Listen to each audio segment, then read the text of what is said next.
Imagine you want to invest in equities but are unsure which ones to pick. Or you wish to invest in the top 50 companies but only have a limited capital. What can you do? You can consider investing in an ETF. An ETF or exchange traded fund replicates an index. For example, take Nifty 50.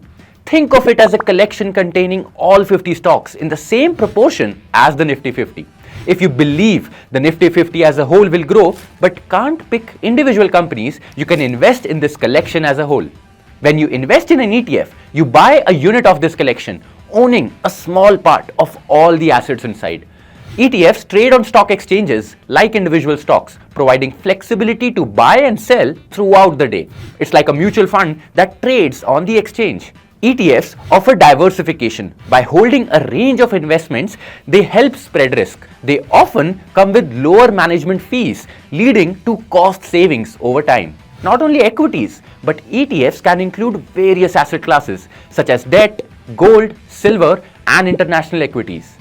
ETFs are an effective tool for both new and experienced investors, providing a straightforward way to build a diversified portfolio. Investments in securities market are subject to market risks. Read all the related documents carefully before investing.